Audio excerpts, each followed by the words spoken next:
안녕하십니까, 강지연입니다. 코로나19 사태가 안정세를 보이는 가운데 어제부터 완화된 사회적 거리 두기가 시행되고 있습니다.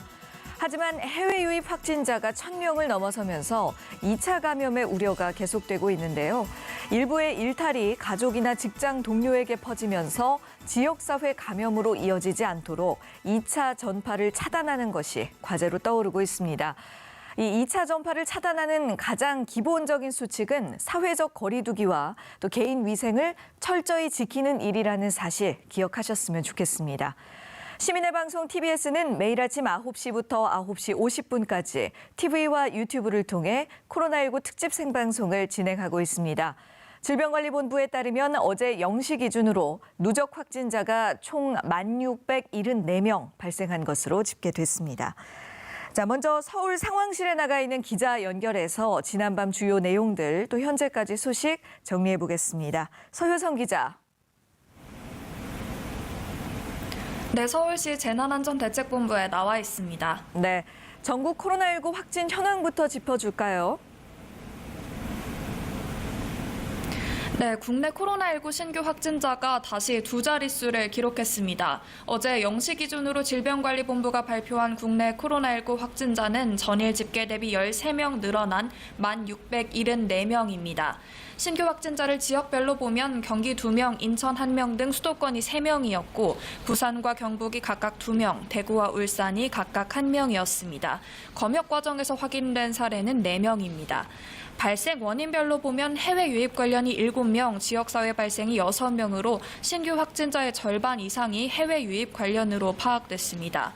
지금까지 국내에서 확인된 코로나19 사망자는 모두 236명, 평균 치명률은 2.21%를 보이고 있습니다.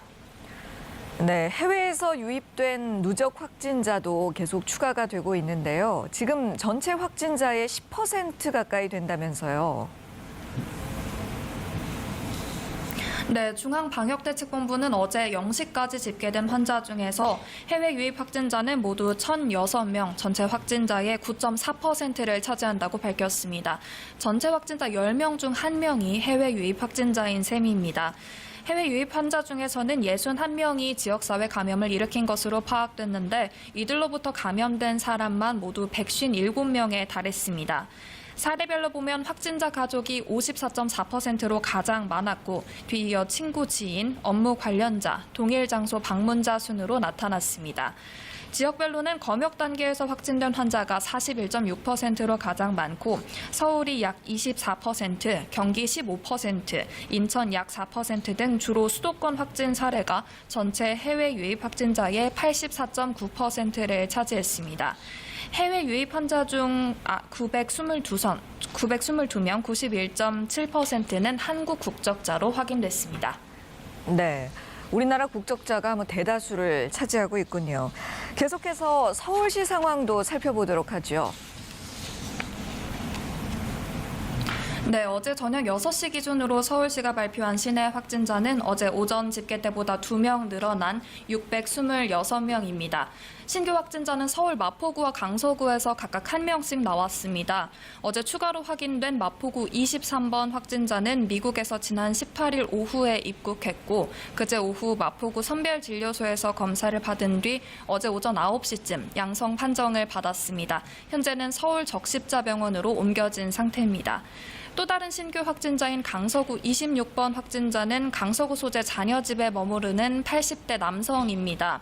양성 판정은 어제 오전 9시쯤 똑같이 나왔고 확진 이후 서울대병원으로 이송돼 입원했는데 정확한 감염 경로와 역학조사 결과는 아직 나오지 않았습니다. 한편 서울 전체 확진자 가운데 완치 뒤 재발해서 재입원한 사람은 모두 9명이었고 재입원 후 재퇴원한 사람은 모두 5명으로 확인됐습니다. 네. 그리고 앞으로는 국내의 생활치료센터가 해외 입국 환자와 또 수도권 감염 확산에 대비하는 체제로 운영된다고요? 네, 정부가 기존에 설치했던 생활치료센터를 앞으로는 해외 입국자 대응과 수도권 감염 확산 대비용으로 운영하기로 했습니다. 방역당국은 앞서 경증 환자 치료를 위해서 대구 경북 환자센터 16개와 해외 입국 환자센터 2개 등 모두 18개의 생활치료센터를 운영해 왔습니다. 현재 대구 경북의 생활치료센터는 환자가 감소하면서 그제 기준으로 16개 중 11개가 이미 운영을 종료했고 나머지 5개도 이달 말까지 순차적으로 운영을 중단할 예정인데요. 대신 수도권에 정부가 지정하는 생활치료센터가 약 300실 규모로 상시 운영되게 됩니다. 방역당국은 생활치료센터 시설 인력 기준과 환자 관리 절차 등을 표준화한 생활치료센터 표준 모형을 개발해서 국내외에 보급한다는 방침입니다. 이후에 코로나19 상황이 장기화하거나 또다시 지역사회에서 산발적으로 감염이 발생하면 각 지자체들은 표준 모형을 적용해서 자체적으로 생활치료센터를 운영할 수 있게 됩니다. 네, 그렇군요. 끝으로 사회적 거리두기 연장에 따른 서울시의 대책 어떤 것들이 있는지 짚어볼까요? 네, 어제부터 다음 달 5일까지 16일간 사회적 거리두기가 연장됨에 따라서 서울시도 지속적인 사회적 거리두기를 실시한다고 밝혔습니다. 다만 강도는 조금 완화되는데요. 우선 운영을 중단한 공공시설 중에서 이용도가 상대적으로 낮은 실외 분산 시설에 대해서는 방역수칙 마련을 전제로 단계적으로 운영을 재개합니다. 실외 밀집 시설도 제한적으로 운영이 재개될 예정인데요. 불필요한 모임이나 외출 행사는 계속 가급적 자제를 권고하되 필수적인 시험 등은 방역 지침을 준수하는 범위 내에서 제한적으로 실시한다는 계획입니다. 유흥시설과 일부 생활체육시설, 학원 종교시설 등은 운영 중단에서 운영 자제 권고로 조정되기는 했지만 운영할 경우에는 반드시 방역 지침을 준수할 것을 서울시는 당부했습니다. 서울시의 구체적인 완화된 사회적 거리두기 계획은 추후 상세히 발표될 예정입니다. 지금까지 서울시 재난안전대책본부에서 TBS 서유선입니다. 네, 서유선 기자 수고하셨습니다. 코로나19에 대해 좀 더 자세한 이슈들 살펴보겠습니다. TBS 보도본부의 공혜림 기자와 함께합니다. 어서 오세요. 네, 안녕하세요. 자, 이 코로나19 대응을 위한 긴급 재난지원금 지급 대상과 규모를 두고 여의도가 상당히 시끄럽습니다. 현재 어떻게 진행이 되고 있습니까? 네, 여야 그리고 정부 사이의 그런 불협화음 속에서 긴급 재난지원금이 정말 말 그대로 긴급하게 국민들에게 지급될 수 있을지 미지수인 상황입니다. 어제부터였죠. 국회가 2차 추가 경정 예산안 처리를 논의하기 시작했습니다. 이 추경안은 앞서 정부가 국회에 제출한 것으로 코로나19 긴급 재난지원금 예산이 담겨 있습니다. 네. 소득 하위 70%에 가구당 최대 100만 원을 주겠다는 내용으로 말이죠. 여기에는 9조 7천억 원 정도가 들어갈 예정입니다. 네. 그런데 국회 논의가 첫날인 어제부터 삐걱거렸습니다. 우선 여당인 더불어민주당은 총선 때 내걸었던 공약대로 긴급 재난지원금을 모든 국민에게 줘야 한다고 주장하고 있습니다. 여기에는 정부의 안보다도 한 3조가량 더 들어가는 13조 원이 소요될 것으로 예상이 되는데요. 네. 그러면서 민주당은 미래통합당도 총선 때 같은 공약을 내걸었던 만큼 협력할 것을 촉구하고 있습니다. 반면에 통합당은 지도부 공백 상태라 의사결정이 쉽지 않은 데다가 모든 국민에게 지급하는 것에 대해 사실상 반대 입장으로 돌아섰습니다. 네. 예산을 늘리기 위해 국채를 발행하자는 여당의 계획에 동의할 수 없다는 겁니다. 이런 상황에서 여야가 어제 원내대표끼리 첫 회동을 하기로 했는데 통합당의 지도부 문제로 무산이 되기도 했습니다. 네, 지금 이 여야 갈등 상황이 첨예한 그런 상태인데 정부 입장은 어떤가요? 정부는 원안대로 소득 하위 70%에 가구당 최대 100만 원을 주자는 안을 고수하고 있는 것으로 알려졌습니다. 어제 국회에서 시정연설을 한 정세균 국무총리는 긴급 재난지원금은 코로나19 사태로 어려움을 겪는 국민의 소득과 생계를 보장하는 것이라며 추경안을 조속히 처리해달라고 당부했습니다. 홍남기 경제부총리는 정부 부처 간부들에게 여당을 설득해달라고 말하기도 했습니다. 코로나19 파급 영향이 어디까지 미칠지 예단할 수 없는 상황에서 재정 여력을 최대한 축적하는 게 바람직하다는 설명이었습니다. 네, 그렇군요. 이 문제에 대해서 시민들의 반응은 어떤지도 궁금해지네요. 네, 관련 기사에 달린 이제 온라인 댓글들을 살펴보면 시민들 사이에서도 좀 의견이 엇갈리는 것 같습니다. 예. 경제 사정이 다 다르고 또 그에 따라 힘든 정도도 확실히 다른데 100% 다 주면 그 재정을 메꾸는데 더 많은 세금이 들어갈 것이다. 정말 힘든 사람한테만 주자. 또 반면에는 어떤 기준을 두고 주고 안 주고를 결정하면 그 틈 바구니 사이에서 사각지대에 놓인 사람이 틀림없이 발생할 수밖에 없다. 그런 사람들의 삶이 훨씬 어렵고 비참할 수 있으니 대승적인 차원에서 전 국민에게 지급하자 등 긴급재난지원금을 어디까지 줄 것이냐를 두고 의견이 엇갈리는 모습이었습니다. 네. 한편 월급만 받아가고 싸움만 하는 국회의원들 무급으로 돌리고 전 국민에게 다 주는 건 어떠냐는 제안도 속속 올라오고 있었습니다. 네. 근데 이렇게 또 여야 갈등이 길어지다 보면 지금 이 중요한 사안인데 또 어떻게 그 실행까지가 또 굉장히 시간이 소요될까 봐 좀 우려스럽거든요. 네, 맞습니다. 네. 예, 하루빨리 좀 뜻을 모아서 어떤 방향으로든 결론이 났으면 좋겠습니다. 이런 가운데 정부가 사회적 거리두기의 강도를 조금씩 풀기 시작하면서 서울 시내 학원이라던가 뭐 헬스장 같은 그런 여러 시설들이 다시 문을 열기 시작했죠. 네, 어제가 고강도 사회적 거리두기의 강도가 조금 완화된 첫날이었는데요. 동작구 노량진 학원가를 좀 둘러봤습니다. 이곳에서는 학원가 수강생 한 명이 코로나19 확진 판정을 받으면서 긴장감이 감돌기도 했던 곳인데요. 그동안 정부의 운영 중단 조치에 따라 휴업했었던 학원가가 일부 다시 문을 여는 모습을 보이기도 했습니다. 방역 수칙은 비교적 잘 지켜지고 있었습니다. 학원 입구에서 방문객들의 발열 체크를 하고 또 그들의 이름과 전화번호를 적는 등의 모습을 보였었는데요.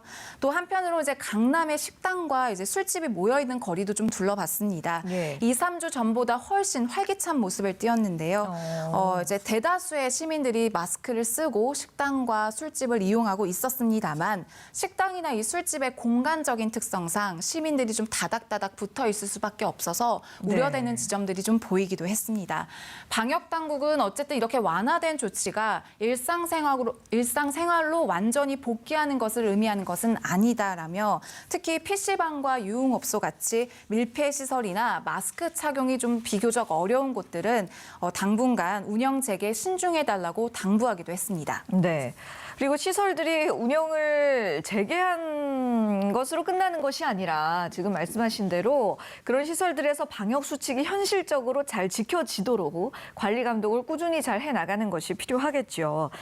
자, 한편 야외 스포츠나 종교시설 쪽은 어떻게 되고 있나요, 상황이? 네, 마찬가지로 사회적 거리두기 완화 조치로 좀 약간 풀어진 모습인데요. 프로축구 같은 경우에도 이제 조심스럽게 움직이기 시작을 했습니다. 네. 오늘부터 타팀과의 연습 경기가 허용이 됐는데요. 프로축구 연맹은 혹시 모를 감염에 대비해 관중 출입은 최대한 자제하고 예. 취재진만 제한적으로 출입이 가능하게 했습니다. 종교계도 마찬가지였습니다. 천주교 서울대 교구는 모레부터 대중미사를 재개할 계획이라고 밝혔습니다. 미사를 중단한 지 2달 만의 일인데요. 그렇죠. 다만 감염 예방을 위해 미사 진행 인원을 최소화하고 신자들은 모두 마스크를 착용하게 하는 등 방역 수칙을 잘 지키고 있는 모습이었습니다. 네. 불교계도 각종 법회를 부분적으로 재개하겠다고 밝혔습니다. 예. 이번에 이 완화된 사회적 거리두기가 다음 달 5일까지 진행이 되잖아요. 네. 그 이후에는 또 어떻게 진행을 할지 정부에서 지금 논의 중이라고요. 네, 정부는 그 완화된 거리두기 시점이 끝나는 날에 이제 감염 위험도를 평가해서 생활 방역 체제로 돌릴지 그 여부를 판단하겠다고 밝혔습니다. 생활 방역 체제 아래 각 시설이 지켜야 할 운영 지침 초안을 이번 주에 공개할 예정이기도 한데요. 이를 위해 각 정부 부처와 지방자치단체별로 생활 방역 전담팀이 꾸려지는 상황입니다. 시설별 생활 방역 지침에는 2m 이상 거리두기, 마스크 착용, 손소독제 배치 등 기존의 방역 지침이 포함될 예정입니다. 또 시설별로 방역을 책임지는 관리자를 지정하고 이용의 인원과 이용자 동선 관리 등을 세세하게 담을 예정입니다. 현재까지 준비된 시설별 운영 지침은 40개가 넘는 것으로 전해졌습니다. 네. 자, 이제 개학 이야기로 좀 넘어가 보겠습니다. 어제 초등학교 저학년 학생들도 원격 수업을 시작하면서 온라인으로 개학을 맞이했는데요.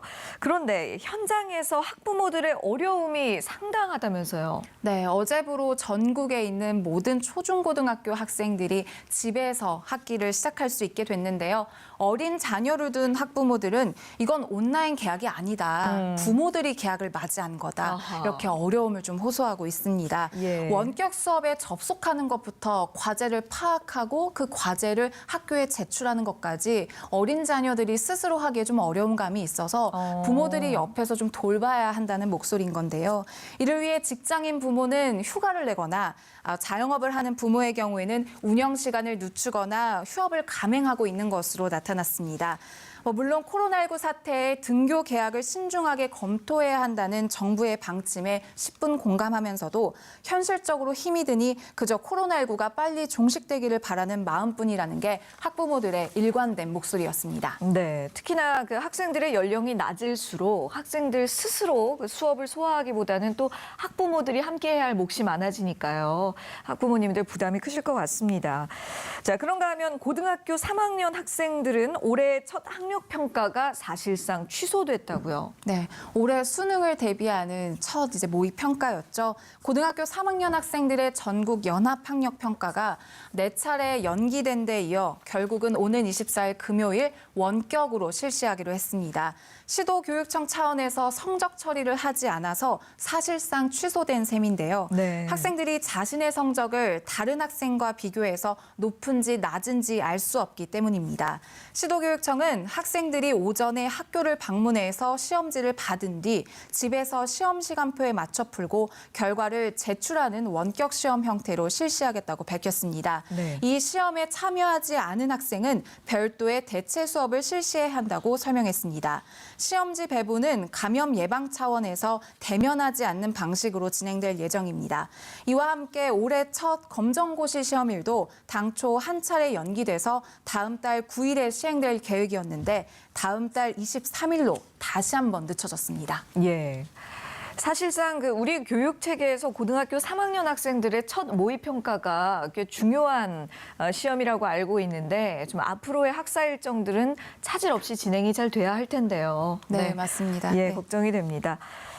자, 해외 상황도 좀 살펴보겠습니다. 미국에서는 경제 활동 재개를 두고 도널드 트럼프 대통령과 주지사들이 대립하고 있다는 소식이네요. 네, 그렇습니다. 도널드 트럼프 미국 대통령은 코로나19로 위축된 경제 활동을 이제는 재개해야 한다라고 이제 강하게 주장을 하고 있고요. 또 그런 반면에 주지사들은 경제를 재개방하려면 우선 광범위한 진단검사 역량이 갖춰져야 하는데 코로나19 검사량이 그에 못 미친다는 이야기입니다. 자세한 내용은 TBS 보도를 통해 확인하시겠습니다. 트럼프 대통령은 코로나19 대응 기자회견에서 의료용 면봉을 꺼내들며 미국은 여태껏 480만 건을 테스트했으며 이는 프랑스, 영국, 한국보다 월등한 숫자라고 검사 능력을 다시 한번 과시했습니다. We also are going to be using and we're preparing to use the Defense Production Act to increase swab production in one U.S. facility by over 20 million additional swabs per month. 미국 내 코로나19 확진자는 76만 명, 사망자는 4만 명을 넘어섰습니다. 이런 상황에서도 봉쇄령에 반발해 경제활동 정상화를 요구하는 시민들의 시위는 계속되고 있습니다. 국민의 건강을 볼모로 시위를 선동한다는 비판에도 불구하고 트럼프 대통령은 시위를 지지한다는 입장을 밝히고 있는 상황. 하지만 일부 주지사들은 경제활동 재개에 부정적인 입장을 유지하고 있습니다. 앤드루 쿠오모 뉴욕 주지사는 코로나19 사태가 정점을 지났다면서도 성급한 경제활동 재개는 코로나19 확산의 재발을 불러올 수 있다며 반대하고 있습니다. Any plan that is going to start to reopen the economy has to be based on data, and that means it has to be based on testing. 다른 주지사들도 광범위한 바이러스 검사가 선행돼야 한다면서 백악관의 코로나19 대응을 비판했습니다. 렐프 노던 버지니아 주지사는 펜스 부통령이 1단계 경제 재개를 위한 충분한 검사가 이루어졌다고 언급한 것에 대해 망상이라고 지적했습니다. 이런 가운데 마이크 펜스 부통령과 주지사들이 현지 시간으로 20일 화상회의를 열어 코로나 검사량을 늘리는 문제 등 추가 대응책을 논의하기로 해 세부적인 합의가 이루어질지 주목됩니다. TBS 손정인입니다. 네. 미국도 지금 굉장히 국가적 비상사태 상황인데 이런 상황 속에 그 정치적 갈등까지 이렇게 격화되고 있으니 상당히 우려스러운 상황입니다. 급기야는 주별로 대책을 각각 따로 시행하고 있다면서요. 네, 미국에서도 코로나19 확산세가 좀 큰 편이었던 뉴욕주 같은 경우에는 앞으로 몇 주에 걸쳐 주민 수천 명을 대상으로 항체 검사를 실시하겠다고 밝혔습니다. 이제 진단 검사 역량을 좀 키우겠다는 대책으로 보여지는데요. 이는 실제로 몇 %의 주민이 코로나19에 감염됐고 단기적으로 면역 상태인지 처음으로 밝혔을 것이라고 설명했습니다.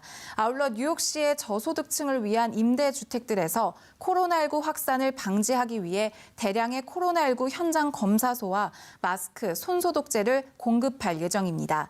펜실베이니아주는 경제 재가동을 촉구하는 시민들의 일부 시위에 억제 조치를 제한적으로 풀기로 했습니다.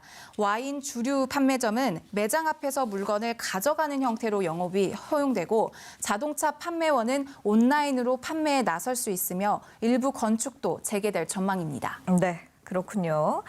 지금까지 TBS 보도본부 공혜림 기자와 이야기 나눴습니다. 수고하셨습니다. 시민의 방송 TBS는 매일 아침 9시부터 9시 50분까지 TV와 유튜브를 통해 코로나19 특집 생방송을 진행하고 있습니다. 지금 여러분께서는 코로나19 특집 생방송 TBS와 함께하고 계십니다.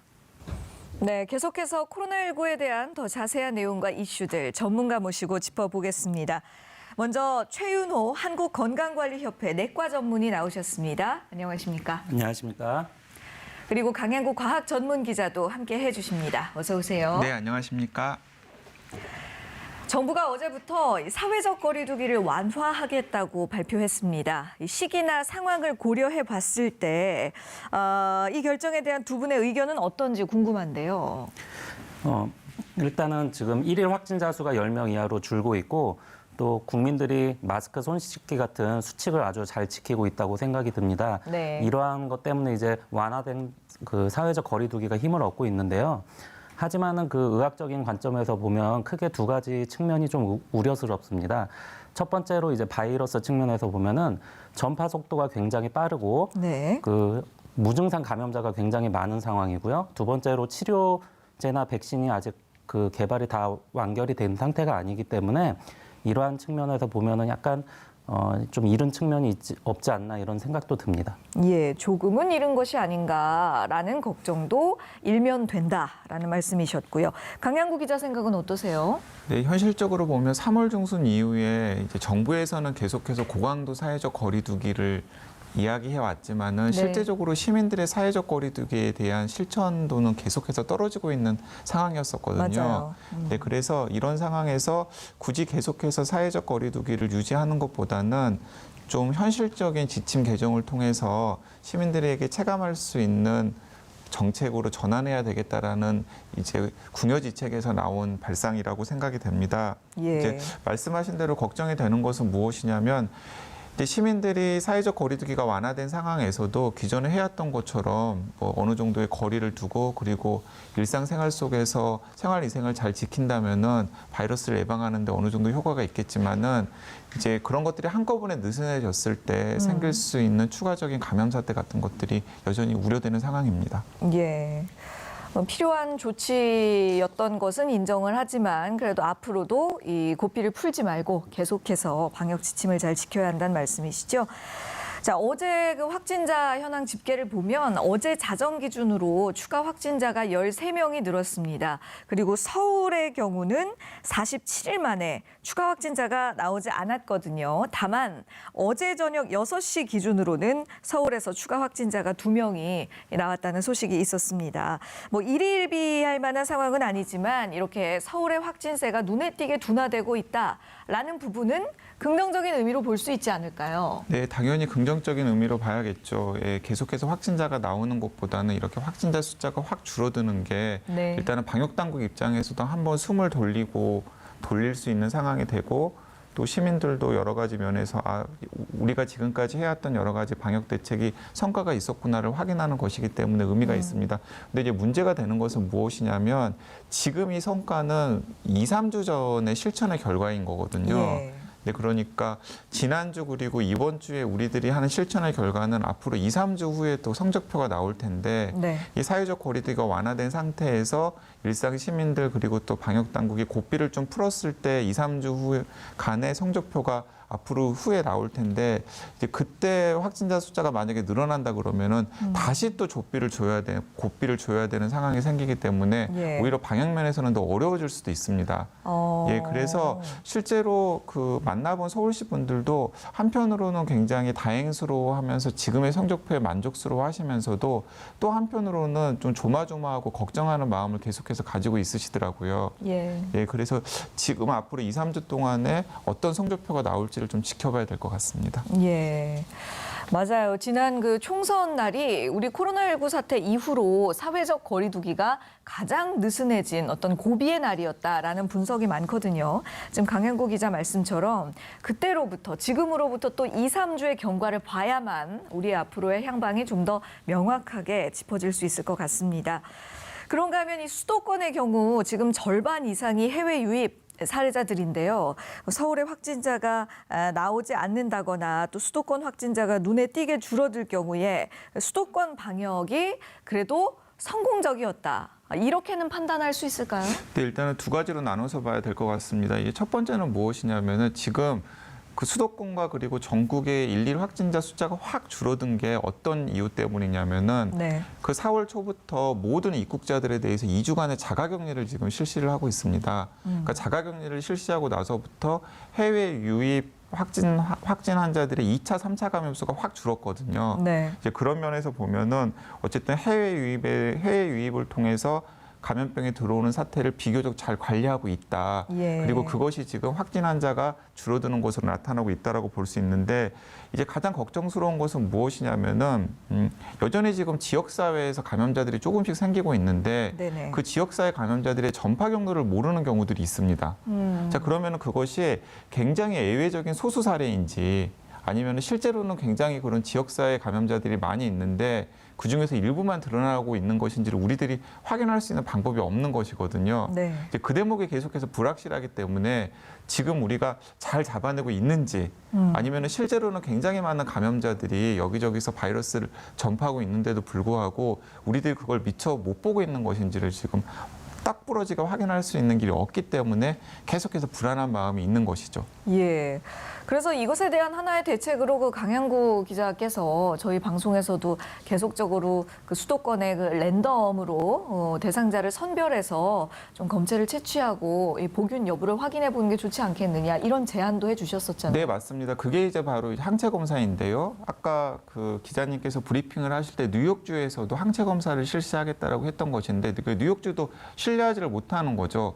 지금 굉장히 공격적인 검사들을 해왔지만 네. 미처 그 뉴욕주에서 파악하지 못한 지역사회 감염자들이 얼마나 되는지를 확인할 수가 없기 때문에 코로나19 바이러스에 대한 항체를 몸속에 가지고 있는 비율을 좀 조사를 해서 실제 감염자들이 얼마나 되는지를 확인을 하겠다라는 거거든요. 예. 근데 우리나라도 이제 많은 전문가들이 이구동성으로 같은 의견을 보이고 있습니다. 네. 좀 빨리 약간 지금 숨을 돌릴 때 지역사회 랜덤한 인구 대상을 상대로 해서 항체 검사를 실시해서 기존의 방역 당국이 확진 환자로 확인하는 분들 외에도 바이러스를 앓은 분들이 얼마나 있었는지를 확인을 네네. 한다면은 중장기적인 방역 대책을 세우는데 굉장히 중요한 근거가 될 수 있으리라고 판단하는 것입니다. 네. 자, 이런 가운데 확진자가 집단으로 나와서 문을 닫았었던 의정부 성모병원이 20일 만에 문을 다시 열게 됐습니다. 이제는 상황이 좀 괜찮은 건지 왜 감염 경로가 파악이 안 되고 있는 건지 좀 의문이 들거든요.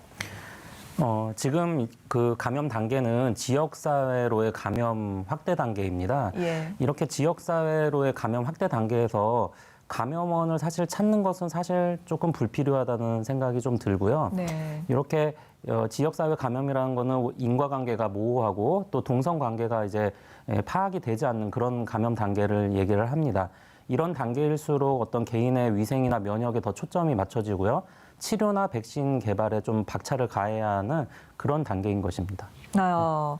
그런데요, 이렇게 집단 감염이 발생한 곳인데 감염 경로를 파악하지 못한 상태에서 혹여나 다시 확산이 되면 그때는 상황이 훨씬 더 힘들어지지 않을까, 뭐 이런 걱정도 당연히 들게 되거든요. 어떤 점에 유의를 해야 될까요?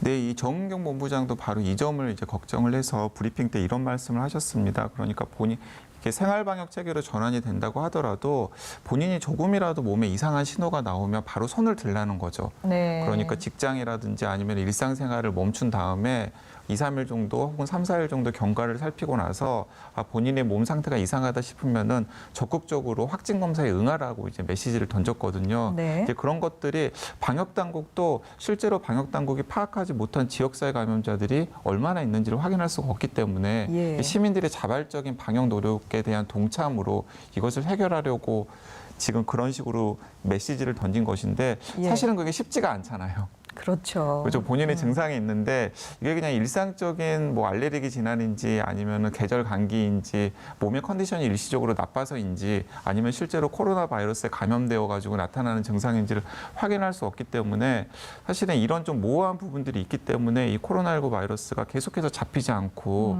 이제 번질 수밖에 없는 원인이 되는 것이기도 하고요. 예, 그렇군요. 한편 부산으로 가보자면 또 부산에서는 한 부녀가 확진 판정을 받았는데요. 접촉자만 1,000명이 넘는다고 합니다. 간호사인 딸이 병원에서 감염됐을 가능성에 무게를 두고 있고, 그런데 아버지의 경우가 증상이 있었음에도 불구하고 일상생활을 했단 말이죠. 그래서 지금 이 상황이 더 크게 문제가 되고 있거든요.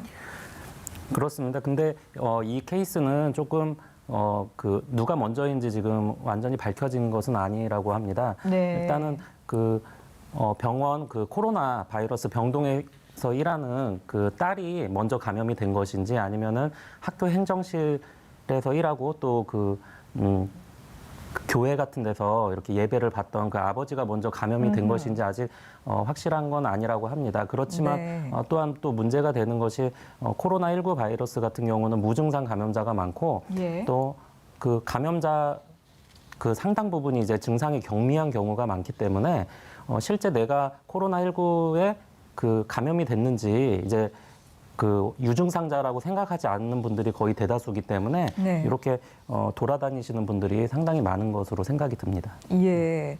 또 그런가 하면 국군 대전병원 의료진이 이 코로나19 의심 증상을 보여서 이 병원도 잠정 폐쇄가 됐거든요. 이렇게 계속 병원 내에서의 감염이 계속해서 발생하는 이유가 뭘까요? 사실 병원이 굉장히 위험한 공간이거든요. 그 앞에서 말씀을 하셨지만 그 부산 부녀의 경우에도 방역 당국은 일단은 간호사인 딸이 먼저 부산 의료원에서 감염이 된 다음에 네. 이제 가족을 방문했을 때 아버지에게 전파됐을 가능성에 좀 더 방점을 찍고 있는 것으로 보입니다. 예. 이것은 무엇이냐면은 그 현장에서 코로나19 확진 환자들을 진료하는 의료진이 굉장히 주의를 기울인다고 하더라도 네. 이제 의료진에게 대한 감염 가능성은 충분히 있는 상황이거든요. 예를 들어서 마스크라든가 혹은 방호복 같은 것을 통해서 최대한 감염을 차단하려고 노력을 하고 있습니다만은 사람이 하는 일이기 때문에 이 다량의 바이러스에 노출되었을 때 감염의 가능성이 있고요. 네. 자칫 그것이 컨트롤이 되지 않았을 때 의료진을 통한 지역사회 감염이나 혹은 가족 간 전파를 통한 2차, 3차 지역사회 감염이 있을 수 있는 가능성이 있고 예. 예를 들어서 만약에 부산 부녀가 간호사의 딸이 먼저 병원에서 감염된 것으로 확인이 된다면은 전형적인 그런 사례라고 할 수 있고요. 네. 이게 비슷하게 국군 대전병원이 폐쇄된 것도 그런 의료진 감염을 의심했기 때문입니다. 그리고 또 이제 병원 감염에 문제가 생기는 것은 무엇이냐면 병원에 입원하시는 분들 경우에는 호흡기 증상을 가지고 입원하시는 분들도 있는데 네. 이제 그분들이 꼭 코로나19에 감염 환자들은 아니지만은 코로나19에 걸렸거나 혹은 코로나19에 걸린 상태에서 다른 병증으로 병원에 입원했을 수 있고 네네. 그런 것들이 미처 먼저 확인이 되지 않을 경우에는 또 자칫하면 병원 내에서 다른 환자들이나 혹은 다른 의료진에게 바이러스를 전파할 가능성들이 있는 것이거든요. 네. 그렇기 때문에 지금 뭐 전 세계적으로 봤을 때 이 코로나19 바이러스가 가장 취약한 곳이 두 곳인데 하나가 병원이고요. 방금 예. 이야기하는. 그리고 다른 하나는 우리나라에서 사례가 나왔던 많은 사람들이 굉장히 밀폐된 곳에서 모이는 종교시설 같은 곳이 지금 공통적으로 들고 있는 것이거든요. 아, 네. 그래서 여전히 계속해서 이 코로나19 관련해서는 이 병원과 같은 의료기관의 감염 가능성에 대해서 예의주시하면서 지켜봐야 될 것 같습니다. 네, 그렇네요. 특히나 이렇게 병원내 감염이 계속될 경우에는 그 일반 환자들의 불편이 굉장히 커질 것 같은데요. 뭐 예를 들어 병원을 이용해야 하는 일반 환자들이 병원을 이용하지 못하게 된다거나 또는 혹시나 환자 입장에서 병원에 갔다가 코로나19에 감염이 되는 건 아닌가 뭐 이런 불안감들도 있을 것 같거든요. 그래서 일단은 그 병원 측과 이제 환자 측에서 이제 주의해야 할 부분들이 있는데요. 병원 측에서는 일단은 그 1층 로비 같은 데서 이제 그 출입하는 그런 내원객들을 상대로 전부 이제 반려를 체크를 하고, 그다음에 병원에 어디를 이동할 것인지 이런 동선에 대한 문진표 같은 것을 사전에 받아놓는 것이 중요하겠습니다. 예. 그리고 또 그 손 소독제 같은 것들을 이제 블럭별로 배치를 해놓고 손 소독을 하게끔 해야 되고요. 네. 그다음에 환자 측면에서는 이제 대동하는 이제 보호자 인원을 최대한 줄이는 것이 좋겠습니다. 1인 이하로 제한할 것을 권장을 해드리고요. 병동 입원 환자 그 보호자 같은 경우에는 서로 이제 교대를 하는 경우에 이제 1층 병동이 아닌 1층 같은 로비에서 이렇게 교대를 하시는 것이 좋겠습니다. 예, 알겠습니다. 자, 이 코로나19에 감염이 되고 또 급격히 상태가 안 좋아지는 원인 중에서 면역 물질이 과다하게 분비되는 이른바 사이토카인 폭풍이 있다라는 내용들 또 저희 방송에서도 여러 번 다뤘었는데 최근에는 또 백혈구가 많아져서 코로나19 증상이 위중해질 수 있다라는 이야기가 나왔거든요. 이건 어떤 얘기인지 관련이 있는 부분인가요? 네, 사실은 다른 얘기가 아닙니다. 네. 이게 사이토카인이라는 물질이 체내에서 분비가 되면은 그 사이토카인의 물질 때문에 백혈구들이 많이 생겨가지고 그 백혈구들이 공격을 해야 될 세균이나 바이러스뿐만 아니라 폐 같은 장기들을 공격하면서 다발성 장기 부전 같은 현상이 생기는 것을 이제 사이토카인 폭풍으로 인한 부작용 때문에 이제 환자 상태가 급격하게 안 좋아지는 현상이거든요. 예. 이 콜드 스프링 하버 연구소에서 이 실험의학 저널에 실린 논문은 사이토카인 폭풍의 구체적인 기전을 설명한 것이라고 생각을 하시면 될 것 같습니다. 네. 크게 다른 이야기가 아닙니다. 네. 그럼 결국 그 백혈구가 면역 물질이잖아요. 네, 그렇습니다. 이 사이토카인이 몸속에서 분비가 되면은 그 사이토카인에 반응해가지고 이제 백혈구들이 막 활동을 시작하는 거거든요. 근데 백혈구들이 원래 해야 할 일은 외부에서 들어오는 세균이나 바이러스를 잡아먹어야 되는 네, 일인데, 싸워야 되는 거죠. 네, 근데 백혈구가 너무나 많아지면은 그 백혈구가 세균이나 바이러스뿐만 아니라 우리 몸에 이제 장기에 있는 정상 세포들까지 공격하면서 장기를 훼손시키는 일이 생기는 것이기 때문에 네. 이제 자칫하면 환자들이 중증으로 이어질 수가 있는 것이죠. 예, 이런 부분에 대한 그 연구도 계속해서 지금 발표가 되고 있군요. 자, 이제 다른 나라 상황도 좀 살펴보겠습니다. 봉쇄 정책이 아니라 집단 면역을 선택했었던 스웨덴의 경우는 이 집단 면역 방식이 이제 효과를 보기 시작했다는 평가가 내부적으로 나오고 있다고 합니다. 전문가 입장에서는 어떻게 보고 계신지요? 네, 그렇습니다. 그 스웨덴 그 집단 면역 방식이라는 게 굉장히 다른 나라하고는 달리 좀 특이한 방식인 것 같은데요. 네. 일단은 그 건강한 그 사회적 거리두기라든지 이런 마스크 착용 같은 것들을 뭐 타이트하게 하지 않는다고 합니다. 그래서 네. 그 건강한 성인들에게 그 바이러스를 천천히 이렇게 노출을 시켜서 네. 전체적으로 이제 대다수가 면역을 갖게 하는 그런 방식인데요. 이 방식은 어떻게 보면 코로나19 바이러스 자체가 그 치명률이 높지 않다는 것에 착안을 해서 생각을 한 것 같은데 현재 또 부작용으로 생각되는 것들이 이제 노인들이라든지 면역 저하자, 그다음에 질환자들 같은 경우에는 노출이 됐을 경우에 굉장히 심한 그런 반응이 올 수가 있기 때문에 예. 조금 의료진 입장에서는 약간 비난의 여지가 좀 있다고 생각이 듭니다. 예. 그래서 얼마 전에는 이 스웨덴이 집단 면역 방식의 뭐 한계를 체감하고 조금 더 방역을 강화하는 쪽으로 노선을 틀었다 또라는 소식도 있었거든요. 예. 네네. 그런데 또 이 집단 면역에 효과가 있다는 또 이런 이야기가 함께 들려오는데 뭐 앞으로 어떤 방향으로 나아가게 될까요?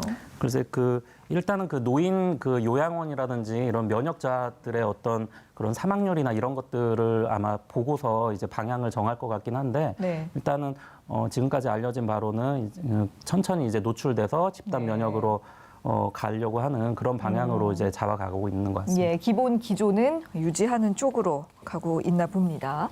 또 독일의 경우에는 메르켈 총리가 공공장소에서 마스크 착용을 권고했습니다. 이 유럽인들의 생활 문화 측면에서 봤을 때 원래 유럽인들은 그 마스크 착용이 일상화돼 있지 않은 그런 지역이지 않습니까? 그래서 이 코로나19로 인해 굉장히 달라진 점으로 보여지는데요. 네, 그렇습니다. 독일이 적극적으로 이 독일 시민들에게 마스크를 일상생활 속에서 착용을 하라고 공고를 하기 시작했고요.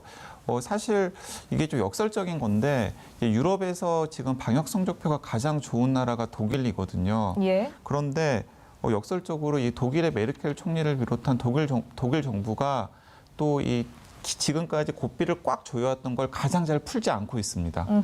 네, 여전히 그 유럽의 다른 나라들이 뭐 상점이라든지 아니면 일상생활로 좀 돌아가는 것들을 슬쩍 공고하는 분위기 속에서도 일단은 5월 3일까지 좀 강력한 사회적 거리두기를 연장하기로 조치를 취한 것도 그 맥락에 있고요. 예. 이 전 시민들에게 약간 문화와 상반되는 마스크 착용을 적극적으로 권한 것도 그 연장선상에 있다라는 생각이 듭니다.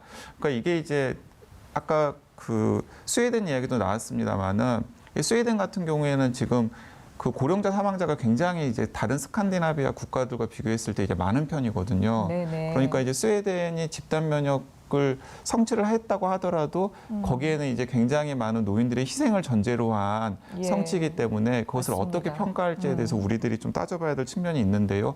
독일 같은 경우에는 유럽에서 가장 희생자도 적으면서도 또 방역에 성공을 거두고 있는 것이기 때문에 이제 이 상황이 다 지나가면은 어느 나라의 방역이 과연 잘 된 것이었는지 그리고 바람직한 것이었는지에 대한 여러 가지 평가들이 나올 수 있어 보입니다. 예, 그렇겠네요. 한편 미국에서는 질병통제예방센터가 불량 진단 키트를 양산한 것으로 드러나서 지금 여론이 굉장히 들썩이고 있습니다. 이 불량 키트의 경우는 맹물을 넣어도 코로나19 양성 반응이 나온다고 하는데 이건 또 무슨 얘기인가요? 이거는 그 진단 키트 제조 과정 중에 어떤 오염이 발생해서 예. 음성이어야 할 환자가 양성으로 이렇게 잘못 오인되는 그러한 경우를 말하겠습니다. 네. 미국 FDA의 그런 지적에 따르면은 이러한 그 진단 키트 제작 과정에 참여했던 그런 사람들이 이제 옷을 잘 갈아입지 않는다거나 혹은 그 바이러스 샘플과 진단 키트의 어떤 그 분류 과정을 같은 공간 안에서 이렇게 행하는 등 좀 이렇게 오염이 될 수 있는 그런 환경을 만들었다고 지적을 하고 있습니다. 예, 그런 상황이었군요. 자, 이번에는 옆 나라 일본으로 가봅니다. 우리나라 누적 확진자 수를 이제 넘어섰죠. 일본에서는 가정 감염이 새로운 위협으로 떠오르고 있는데요. 그러니까 이게 집에만 있었는데 코로나19에 감염이 됐다라는 내용인 겁니다. 이런 상황이라면 방역 대책이라던가 또 개인들은 어떻게 대처를 해야 할지 정말 난감할 것 같은데 어떻게 생각하세요? 네, 제가 계속해서 일본 상황이 굉장히 걱정스럽다라는 말씀을 드렸었는데 예. 사실은 집에만 있으면 감염이 될 리가 없죠. 집에만 있는데 감염이 되었다는 것은 무엇이냐면 가족 간 전파가 있었다라는 이야기라고 볼 수밖에 없습니다. 네. 우리나라나 중국의 임상 사례를 봐도 이 가족 중에 한 명이 코로나19에 감염되면 다른 가족들이 감염될 가능성이 굉장히 높아지거든요. 근데 이제 일본 같은 경우가 사실은 지금 그런 상황인 것 같아요.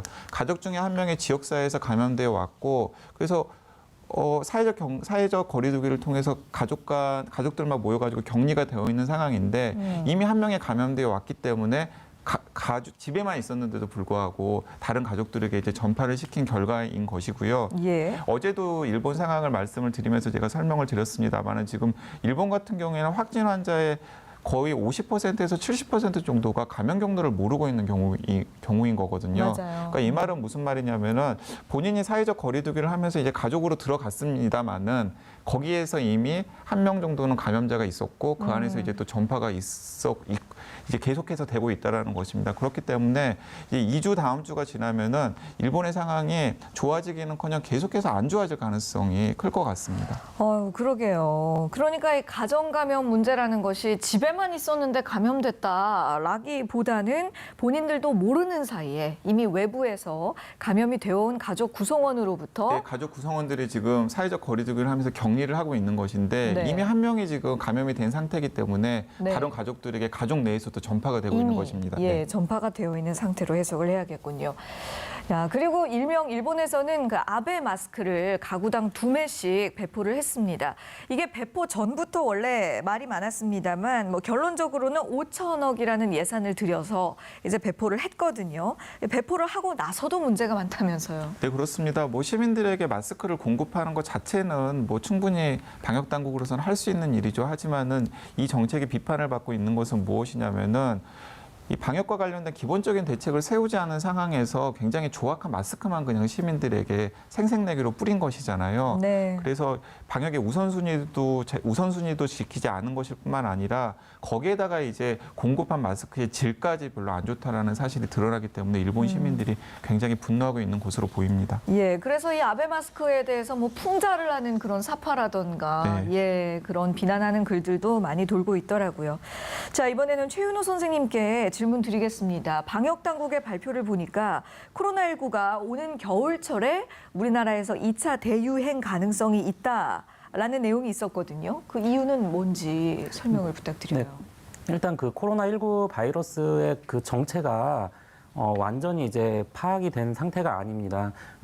일부 아시는 사실처럼 이제 전파 속도가 굉장히 빠르다는 건 알고 있지만은 어떻게 이 코로나19 바이러스에 대한 어떤 집단 면역 사례나 이런 것들이 아직 충분히 데이터가 이제 확보가 된 상태가 아니기 때문에 네. 앞으로 이제 여름이나 가을에도 산발적으로 이렇게 발생할 가능성이 있어 보이고요.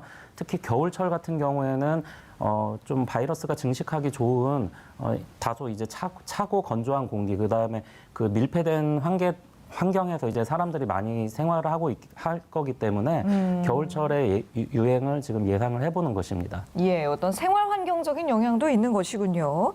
그래서 세계 각국에서 지금 백신과 치료제 개발에 노력을 하고 있는데요. 눈여겨볼 만한 실험이 있는지요? 좀 간단하게 답변 부탁드립니다. 네, 뭐 가장 지금 많이 주목을 받고 있는 것은 그 길리어드라고 하는 회사에서 만든 렘데스비르라고 하는 네. 치료제인데요. 일단은 우리나라 병원 3곳을 포함해서 곳곳에서 임상시험을 진행 중이고요. 예. 빠르면은 이달 말 혹은 다음 달 초 정도에 1차 성적표가 나올 예정입니다. 네. 다들 지금 기대를 가지면서 가지고 있는데 약간 반반인 것 같아요. 좀 긍정적으로 기대하시는 분 반, 약간 부정적으로 기대하시는 분 반. 근데 저는 좀 성과가 있었으면 좋겠는데 일단 네. 지켜봐야 될 것 같습니다. 예, 정말 성과가 있었으면 좋겠습니다. 네, 다들 같은 마음이겠죠.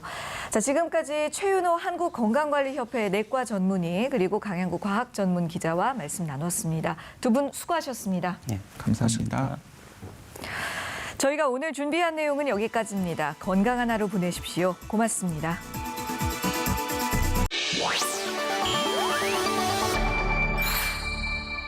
TBS